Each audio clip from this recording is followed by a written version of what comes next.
Okay, I think that's good. We're back. Welcome back to 4 Years Late. Hopefully y'all didn't miss us too much. Okay, so we will be reading chapter 6. Chapter 6. And it's on work. What love's got to do with it. Okay. So just a background behind this chapter. So now Bell Hooks is basically talking about how not many people, especially men, have fulfillment when they go to work. So we spent more than 8 hours of our day in work, and we hate it. We don't like it because it feels like we're giving a piece of ourselves to the system, capitalism, that does not reward us with anything other than money, monetary stuff. But even the money doesn't fulfill us, basically. So you can work all you want in this system, but you're still not fulfilled. And one of the biggest lies of capitalism is that you can become your own boss. You can make it one day if you are in a system, if you are a capitalist. And most boys that start working from the age of boyhood to adulthood have been in the system for a very, very long time. And now it is an integral part of their identity, because in society, in patriarchal society, we see men who don't work as lazy, especially black men, as lazy, non-ambitious. Less than. So most men sever their emotional, sadness when it comes to work and keep working despite their sadness. Or despite their work not being fulfilling to them, right? But they won't question that. They're just like, okay, this is what I have to do. This is what I have to do. But instead of like questioning, like, okay, why do I have to do this? This is not working out for me. Like, okay, let me change some things. Let me like trying to figure some things out.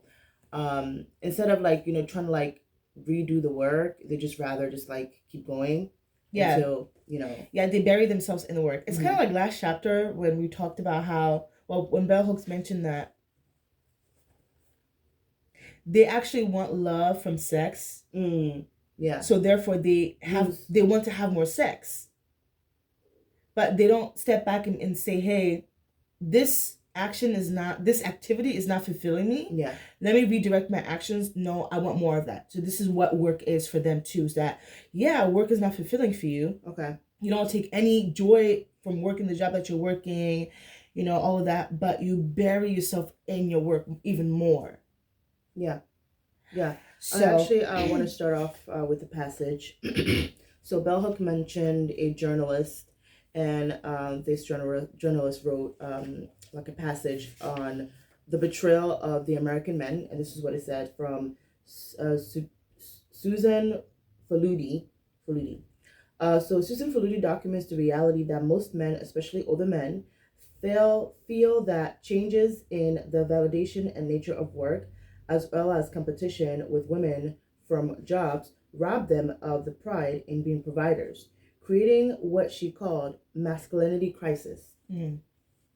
The outer layer of the masculinity crisis, men's loss of economic authority, was most evident in the recessionary wind of the early 90s, as the devastation of male employment grew ever fiercer.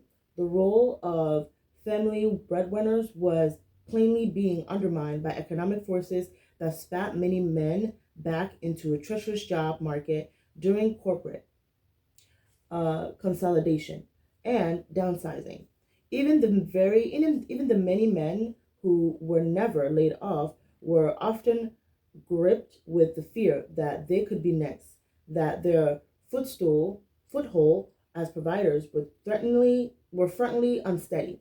So basically, this woman is talking about when women step into the workforce, right?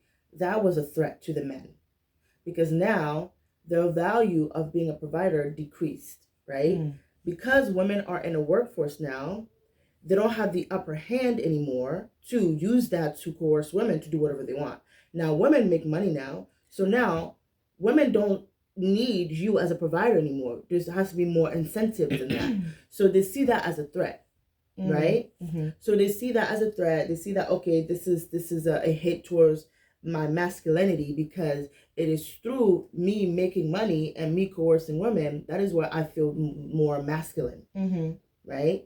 So now that women are in a picture, it's like, oh, like, what am I gonna do? Da, da, da, da. You see what I'm saying? So okay, she goes on to say, masses of men in our culture may believe that their ability to provide for themselves and families is a measure of their manhood, yet they often do not actually use their resources to provide for others. That's the gag, right? That's the gag. And I want to talk about like this patriarchal phenomenon that most women buy into, that men are providers, men are supposed to provide, and men are protectors, men are supposed to protect, when there is not one shred of evidence that supports that in history, in literally in anything. Men are not providers by nature. If you still believe that in 2025, I invite you to read The Creation of Patriarchy by Greta Lerner. That book, and that is going to be the next book that we're going to get into. And that book is going to be my second read after I finish, this one. We're going to read it together. That book literally cements that there's nothing natural about patriarchy. There's nothing natural about traditionalism. So when people say by nature or natural, or women are natural, or women are nurturers by nature, women are caregivers by that's all false. It's all propagandized by the patriarchy. It is a scheme that Todd set up to come to us all with the bullshit. So when she's saying that even when men claim themselves to be providers in their manhood, they don't use their resources to provide for the family. Exactly. They actually hoard resources. Yeah. Men are selfish by nature. Now that's something that is actually observable and seen throughout nature, that like, okay, they actually hoard a resource. Yeah. It is the women that are the providers, because women through birth, when they're birthing, they provide their body as a nutrients for their offspring. Yeah. Inside the womb and outside the womb. So women are the first providers and protectors. Yeah. Because what else are they going to do? Their body does it all. What is a man doing? Okay, yeah, back in the agrarian society, men have bigger strength and they can, hunt better. But like women were also hunters too. They would hunt small games.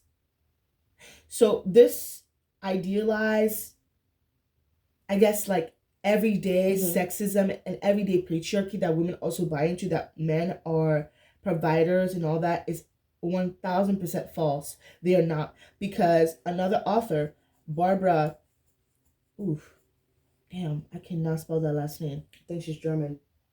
How do you know? Barbara and and Richie. And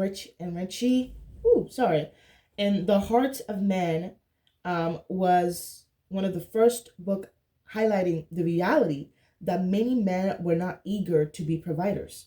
That the very idea of the playboy was rooted in the longing to escape this role and to have another means of providing one's manhood. Males, head of the household, who give a meager portion of their wages for the need of their family, can still have the illusion that they are providers. Right, because if you have a family, a mom and a dad, the dad goes to work, blah, blah, blah, comes home and all that. Again, women couldn't work, not because they didn't want to, it was because of their sex that they couldn't work. Well, they weren't allowed to. Exactly. It was because of their sex that they were not allowed to work, right? So men were forced to be providers. They did not volunteer as tribute to be providers. Yeah. It was the system of patriarchy that was set up like that, so that they are the default providers because women could not work, not because they didn't want to, it was because they couldn't. So now that the women can work, they still uphold the illusion of being a provider, which doesn't make any sense to me, because how is it that you're providing, but then your woman is also providing too? But she's actually providing more, because when she's done work, she comes home and to she a does second shift. Yeah. Where's the provision? Where is it? I don't see it. So I am forced to believe that this whole men are providers, men are protectors can only be a perpetuation of a patriarchal semantic. Yeah, it makes sense, right? Yeah, it does. Because Barbara also said that they're not eager to be provided. And the reason why they're not eager is because they are the one that created this playboy way to escape that. But peep this is what Barbara also said. Nowadays, women's income can be the backup money that allows many patriarchal men to squander their paychecks on drugs, alcohol, gambling, or sexual adventures, even as they lay claim to being the provider. Yeah. So this basically fuels a cycle of addiction, right? When you go to work, you hate your job, you hate your life, you are angry. You're angry at yourself for not having the power to change it. And they can't rely on anybody else, because men are not socialized to rely on anybody. They're socialized to be like, okay, I have to do this by myself. Yeah. I'm a man. Yeah. If I don't do it by myself, then I'm less of a man. So, yeah. Yeah. And you're using your women's backup money as a way to fuel your vices, to soothe the pain that capitalism gives you. Right? So that's kind of fucked up. Like, and there's some men on TikTok. No, there's some women on TikTok. I don't know if these are like skits or not. Yeah. They willingly gave their checks to their boyfriends. Boyfriends? Yeah. Not even a husband? No. Why? Like, I saw one TikTok video of this black woman. I think it was a skit. Maybe, because I feel like it was kind of like rage baiting. Oh. Where she came on and she was like, yeah, I go to work and I give my check to my boyfriend and he can do whatever he wants with it. And he doesn't have a job. I work for us. So he doesn't have a job. Blah. And I'm like, okay, girl. Do you? But according to this book, it's actually true that, like, men take money from their wives or girlfriends and they spend it on drugs, alcohol, gambling, and sex. Yeah. Yeah. But she goes on to say that today's male worker struggles to provide economically for himself. And if he is providing this for self and family, his struggle is all the more rigorous and the fear of failure all the more intense. Men who make a lot of money in the society and who are not independently wealthy usually work long hours, spending much time of their time away from the company of loved ones. This is the circumstances they share with men who do not make enough money, but who also work long hours. So basically, the men that are struggling financially in the patriarchal society, right? They are the ones that are going to be struggling the most, because they have no dependency when it comes to alleviating a lot of the pains that they are going through every day, which is doing the work that you don't want to do, which is being a provider. Because it's... But again, they don't want to be providers. Yeah, they don't want to be. That's what I'm saying. So like, they're doing the work that they don't want to do, which is being a provider. They don't want to be a provider. Oh, right, yeah. Okay, right? Yeah. They don't want to do that. They just want to relax, chill, like, abuse women, like, after they come home from work, they don't want to do anything else. Exactly. They want to sit on that couch, play video games, watch anime. There's nothing wrong with that. It's, again, we all live in a system. We all live in a system of oppression, whether it be capitalism or patriarchy, right? And imagine you and your wife and your girlfriend work. You have kids at home. She comes home from work. She has a second shift. You come home from work and you do absolutely nothing. Yeah. And then you expect her to do everything because within the patriarchy, it is her right to do that. And it is your right to just relax. That builds resentment over time. Like, and she says, Bell Hooks says that work stands in the way of love for most men, then because the long hours they work often drains their energy. This is powerful to me. I find this to be evident in my life too. Because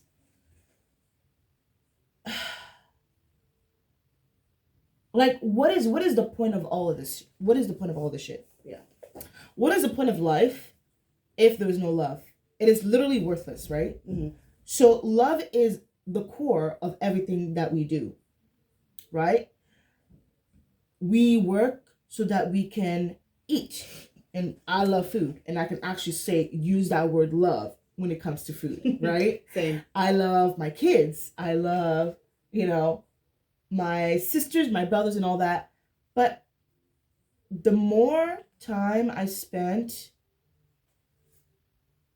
at work, the more time I gave to capitalism, the more I'm not connected with the people. Yeah. The more I'm too tired to even eat food that I love. The more I'm just exhausted and can't pick up the phone and call a friend or go out to a coffee shop or just go out and just eat food, do whatever. Yeah. So it actually does drain you a lot because... But think about it, right? And to do that, to go to work, do that, and come back and have a second shift is fucking wild to me. Like, I don't have... Well, I said that I have kids. Well, let me just clarify. I have nieces and nephews that I call them my kids because I don't want kids. So they're like the kids that I'm going to have, right? And I do pour into them and they pour into me. Great, perfect. Mm-hmm. Again, and I also worked with kids. So imagine working with kids like 8 hours, coming back home. And I sometimes pour into my nieces and nephews too, but they live in a separate house. Imagine having my own kids. On top of your... Yeah. On top of my kids from work and my other kids from my brothers and sisters. That's a lot. And then my kid...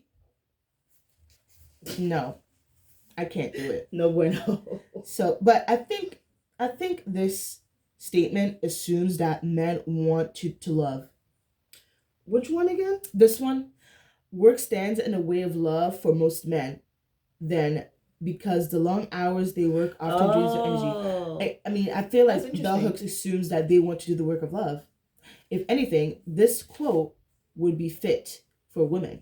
Because most women want to do the work of love, but they are drained. I don't even think that men consider love to be something that has to be worked at. Does that make sense? Oh, I think I know what you're trying to say. I think so. You're saying like men think that love is something that is given to them. Men think that love is something women do. But so they're not going to do the work of anything. Oh, okay. Because they don't even believe that love is their work to do. So the statement that work stands in the way of love for most men. It's like, well, they don't want to do the work too. So why? I mean, I don't think it's standing in the way. If anything, the work that they will want to do is for the women to not be in the workforce, and so that they can use that against women and get what they want from women. Yeah, because right? I think that would be the first thing before love. Because we see it over and over again, right? They use sex to cover up their need for love, their need for affection, their need for intimacy, right?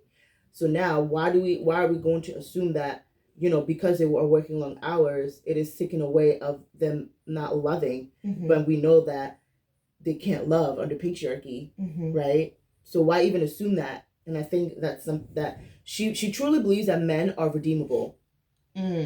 I think there's a very, very few, very, very, very, very few men are redeemable. Like the majority of men, I think that, they are patrons of the patriarchy. They want to further the patriarchy. They want to acknowledge. They want to go. They want to regress. They want to go back.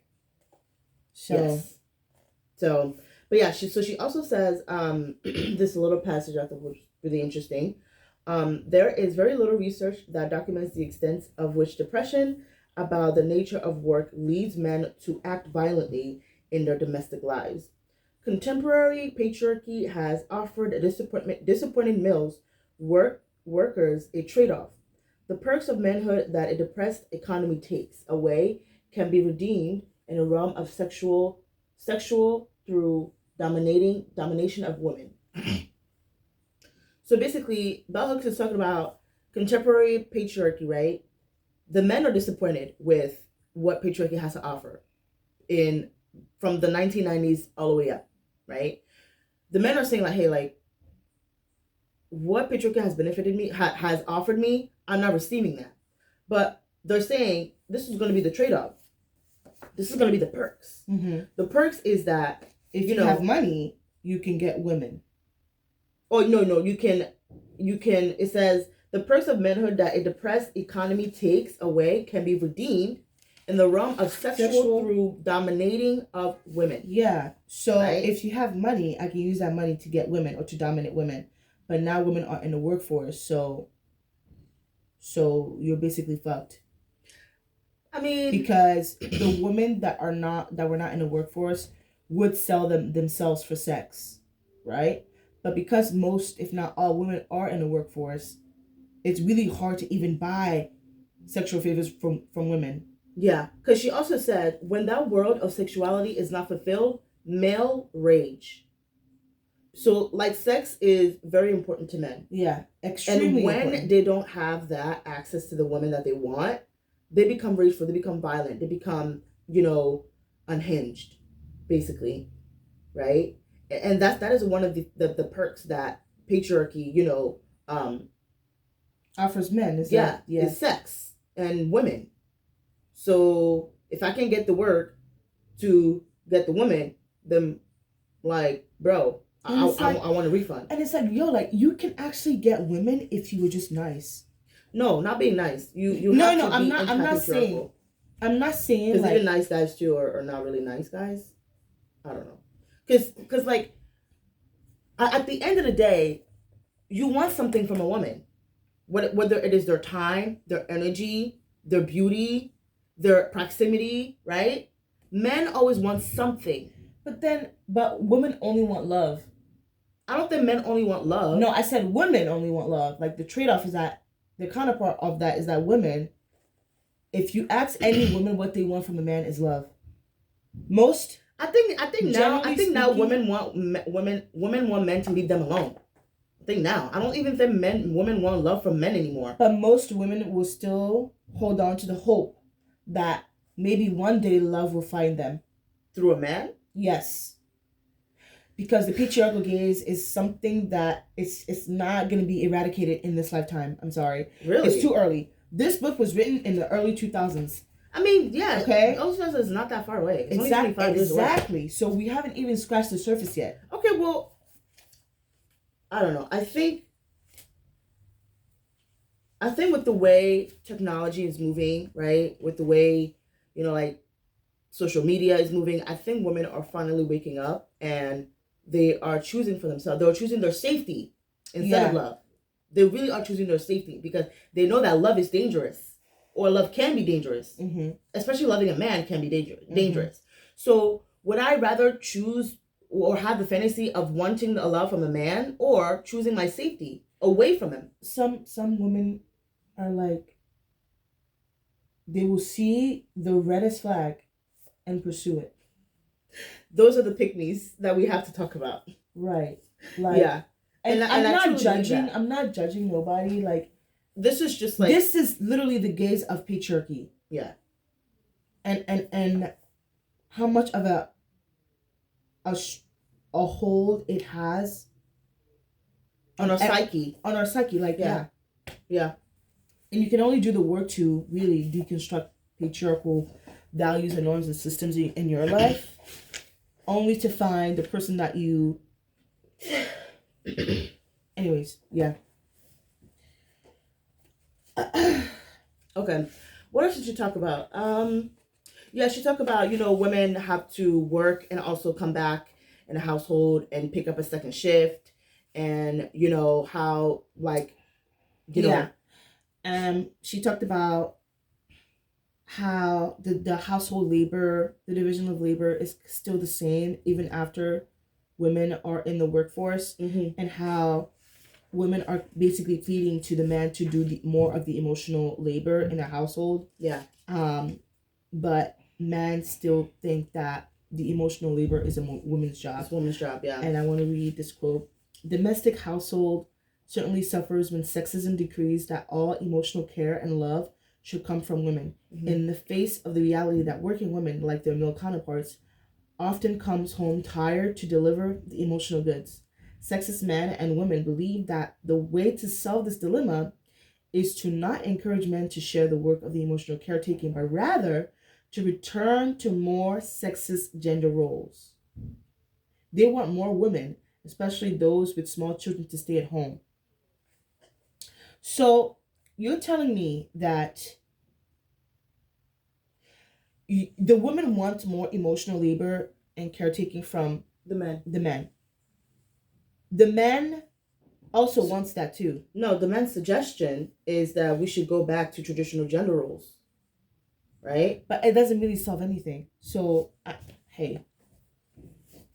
Yeah, like it's all, I said a note, it is all a funny dance, really. Because sexist men and women, they know what the problem is. But they rather regress and go back in time thinking that it is the natural way of doing things and that's going to smooth things over. But it actually doesn't solve anything. If anything, it just...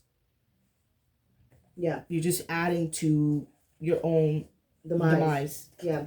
She also went on to say, of course, they do not critique the economy that makes it necessary for all adults to work outside the house.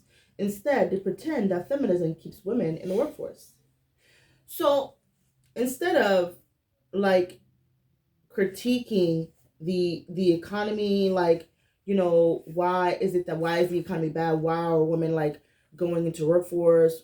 Like, there's, like, the men are saying that it's because of feminism. Yeah. Right? As if women didn't work before feminism. Women literally worked prior to... Women are working in the home. For a second wave feminism. And she said most women work because they want to leave the house and because their family needs the income to survive. Not because they are feminists who believe that working is a sign of liberation. So most women that work, they don't find it as a way to be free, or they feel like they have to do it because it's a way of life. It's like, I have to go to school because it's a way of life. If I don't go to school, I'm dumb. I don't want to be dumb in this society. If I don't go to work, I'm not going to have money. And if I don't have money, I have nothing. Yeah. I'm subjected to a lot more abuse and all of that. So, but most men think that it's a way to say that, it's a way to flex that you're a feminist. Like, oh, I have my own bag, I have my own this and that, I don't need nobody. It's like, no, you still need people, you still need community, you still need love. But yeah. Yeah, she also went on to say that most men, even those who wholeheartedly support gender equality in the workforce, still believe that emotional work is female labor. Most men continue to uphold the sexist decree that emotions have no place in the work world and that emotional labor at home should be done by females. So I wrote a note. I was like, if that's the case, why are they leaders? If you are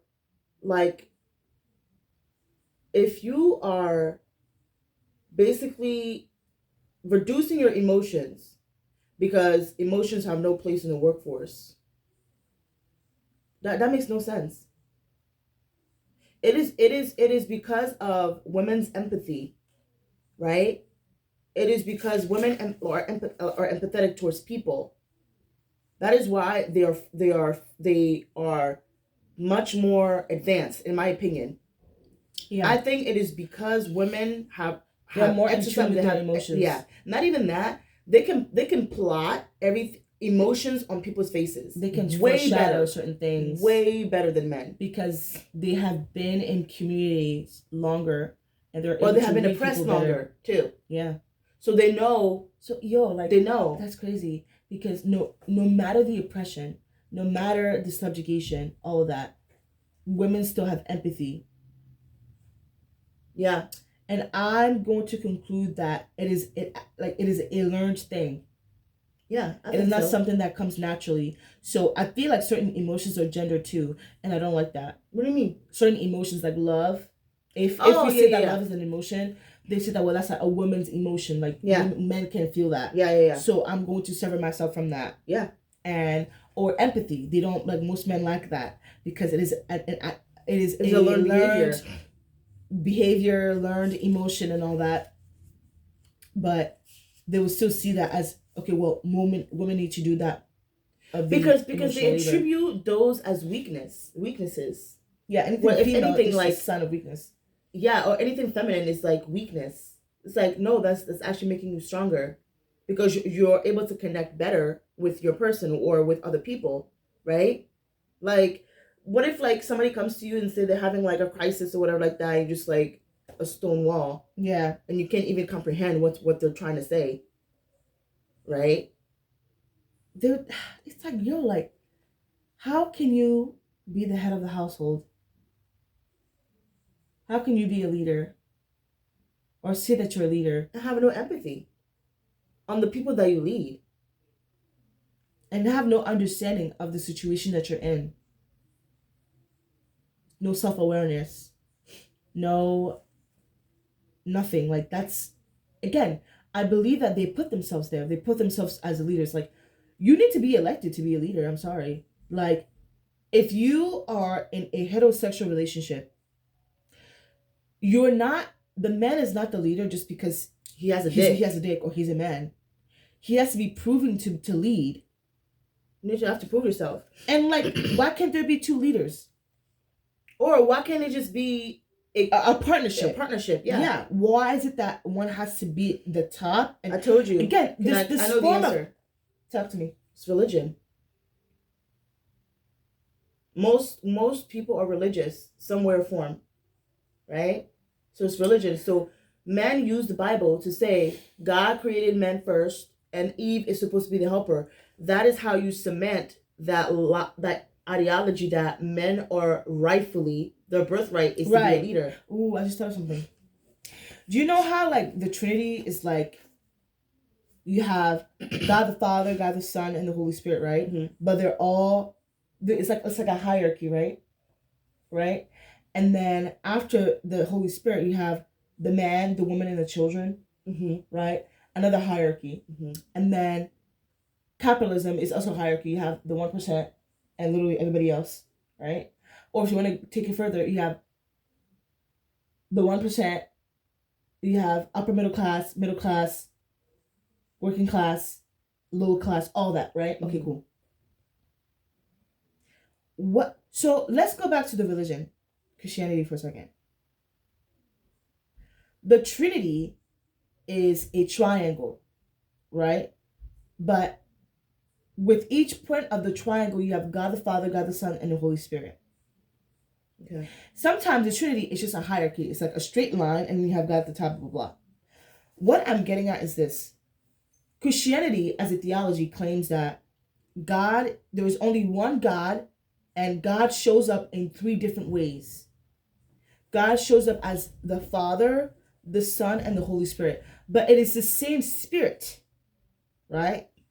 So why is it that the same Spirit that shows up in 3 different ways is in a hierarchy? Why isn't it linear? Oh, I see what you mean. Why is it? Because a hierarchy, it means that one is better than the other, right? Right. If it's a hierarchy, then that means that God is more powerful than the Son, but then the Son is more powerful than the Holy Spirit. For my understanding, they have different roles, right? Yeah, but the roles, they have different roles, but it's the same God. It's the same power source. Mm-hmm. So they use that and go from, well, you have the man, the woman, and the children. But the thing about the man, the woman, and the children is that you have patriarchy. But within the Godhead of the Christian theology, there's no patriarchy. They're all the same. They just possess different roles. But patriarchy tells you that the man, woman, and children, we are not the same. and we do not possess the same role. But God is saying, actually, you are the same because I made you in my image. So yeah, you are the same. You have the same value. But you just have different roles. Okay. Does that make sense? Yeah, I get what you're trying to say. Yeah. So I'm saying that, like, even, I mean, we could sit here and argue about, like, okay, was patriarchy created by religion or created by men? Well, because we know that men created religion, right? Okay, but which one came first, patriarchy or religion? Religion. No, patriarchy came first. What? Yeah. I don't want to get into this with you right now. No, if you, we're gonna read it. The Creation of Patriarchy by Greta Lerner, according to her finding, she's a historian. Her research is astounding. It is so vast. According to the Creation of Patriarchy, wait a minute. Damn. I'm pretty sure it's religion. I thought, didn't we have this conversation a while ago? No. Let's come back to that. We're gonna Let's come back to that. Okay. Let's come back to that. Yeah. All right.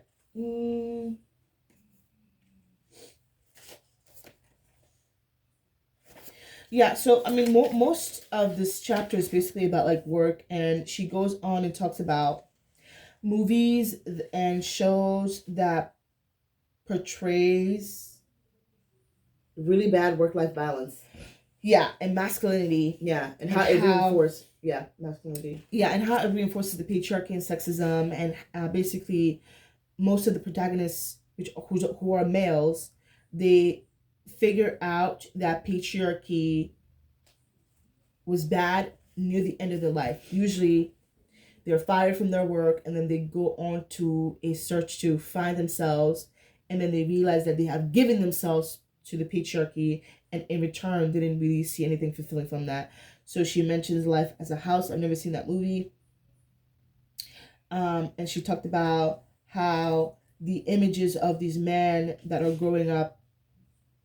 So she says, these movies seduce audience with images of men in the process of growing up, but then they betray their characters and us by letting these men live. Because in the patriarchy, men don't live. Not really. They're just hollow. They don't really live life. They're just vacant inside. They echo the patriarchal message that if a man stops work, he loses his reason for living. And Rediscovering Masculinity, Victor Seidler states that the male who defines his self through work seeks to do so because, quote, this is the only identity that can traditionally belong to us. Believing we can still prove our masculinity by showing we do not need anything from others. Again, this performative masculinity that says that you have to do to be masculine instead of just being and who you are is already masculine is deteriorating the boys, because young boys growing up feel like they have to prove their masculinity through acts of violence or sex or acts of sexual coercion, sex and all that, and now through work. So that's sad. And then the author Bell Hooks talked about American Beauty. I've never seen that movie either. Same. She says, in American Beauty, Lester suffers alone. His critical investigation of his feeling takes place in his head, and he cannot survive being so utterly vulnerable and isolated. Ultimately, movies send the message to male audience that male will not be meaningfully empowered if they learn to love. What movie have this rhetoric of male of like telling the audiences that there's no hope for man when it comes to love? That I watched? Yeah, that you can kind of like tell our YouTube audience in like recent years that you've watched. I don't know. I think for us, it's really hard for us to like watch a movie through a patriarchal lens because usually we watch a movie through feminist lens. No, an entertainment lens. Really? Yeah. I mean, now we're trying to like, like reimagined, right? Like these movies that we watch, like, what? Okay. So we watched The Ones Who Live last night. Oh, this is it. Dead. Yes. Okay. So she says, ultimately, movie sends the message to male audiences that men will not be meaningfully empowered if they learn to love. American Beauty finally tells audiences that there is no hope for depressed men who are willing to critically reflect on their lives. It tells us that even when men are willing to change, there is no place for them in the patriarchal culture. I mean, I could kind of say that about Rick and Michonne and like kind of like their love, especially in The Ones Who Live, how Rick gave himself to the CRM for many years as a way of protecting Michonne and his kids. Yeah. But then when he finally finds Michonne, or when Michonne finds him, it was really hard for him to go back to the life that he once knew that he had with them, because he has already given himself to that patriarch, the RCM, and that military, because now to dismantle that would take a lot more work, because he had already tried to escape multiple times. It didn't work. And then he officially finally gave himself to that just at the right time that Michonne finds him. Yeah.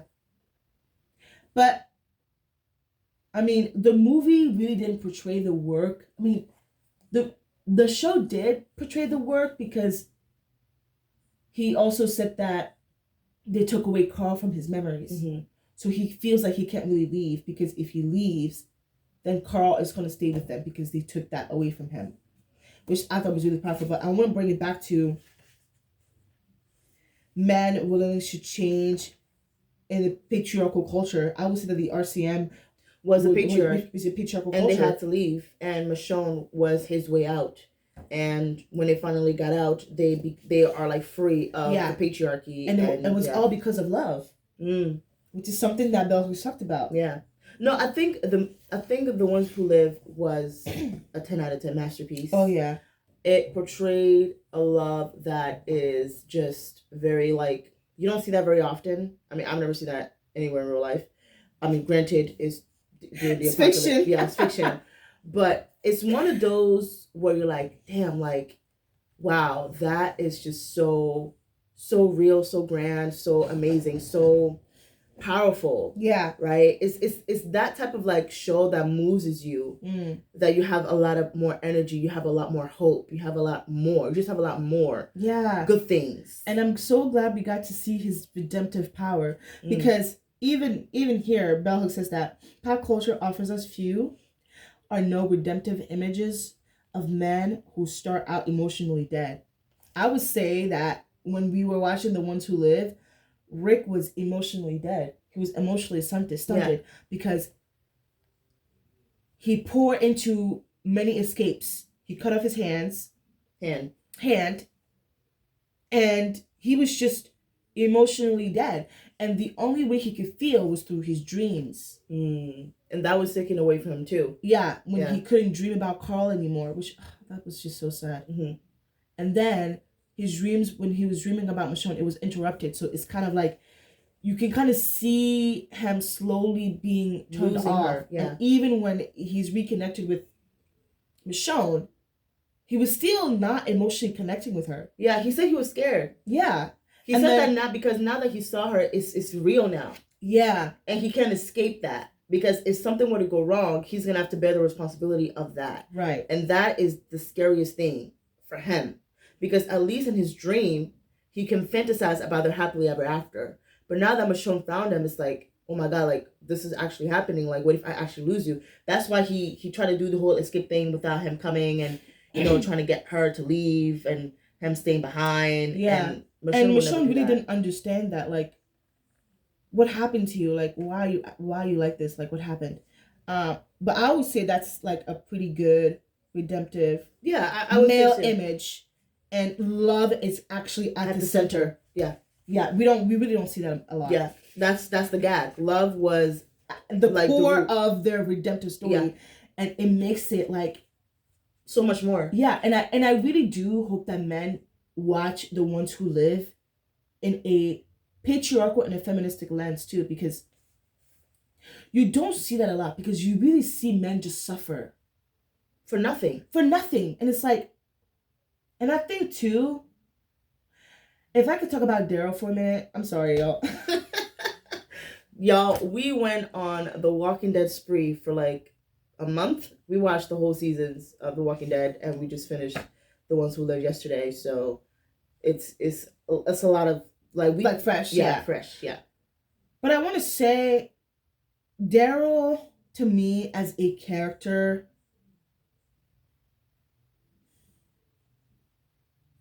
Daryl is not a very good fleshed out character for me. I'm sorry. And I get that not everybody has to have love at the center of their story. I get that, because you have Maggie and Glenn, Rick Shone, Abraham and Sasha. I get that. And I know that Daryl is like a lone wolf. But the way that Daryl's character is basically babysitting kids is like, I don't get that from his character. Because he does so much for the plot, but they keep writing his storylines to follow a child, and I don't get that. Anyways, that's a side story. I'm not side story, guys. Okay. All right, let's get back. Anyways. All right. So another thing I wanted to mention. So Bell Hooks went on to say about like self-awareness in men, and the fear that men have, and how women are predominantly responsible for the men's unhappiness, in the sense of like men are unhappy with their lives and they blame it on women. So she writes, courageously writing about how hard it was to break with the patriarchal values had governed his thinking for years. Ornish shared that the practice of intimacy is healing. Quote, I am learning that the key of our survival is love. When we love someone and I feel loved by them, somehow along the way our suffering subsides. Our deepest wound begins healing. Our heart starts to feel safe enough to be vulnerable and to open a little wider. We begin experiencing our own emotions and feelings of those around us. End quote. That was a perfect depiction of like Rick Shone and how like the love fueled them. Remember when Jadis was like, "You, if it was you, I know you couldn't have escape on your own." Yeah, but y'all two together, that's their love. That's their love. I remember at the end, Thorn was like, "There's no love at the end of the world." And then Michelle was like, "Love never dies." Yeah, love never dies. Yeah, that was really, really good. That was a powerful bar right there. Oh yeah. Okay. Imagine a non-patriarchal culture where consoling was available for all men to help them find the work they are best suited to, that they can do with joy. Imagine work settling that offers time out, where workers can take classes in relational recovery, where they might fellowship with other workers and build a community of solidarity, that at least it could not change the arduous, depressing nature of labor itself, could make the workplace more bearable. Imagine a world where men who are unemployed of any reason could learn the way of self-actualization. Women workers find that leaving the isolation of work and of home and working in a communal setting enhanced their emotional well-being, even when wage was low, and no way liberating, as some feminist thinkers naively suggest they might be. If men follow this example and use the workplace as a setting to practice relational skills, building community, the male crisis around work could be addressed more effectively. This is what Bell Hooks suggests that men do. Is that while they're working, they practice those interpersonal skills in a communal setting to acquire skills so that they can further themselves.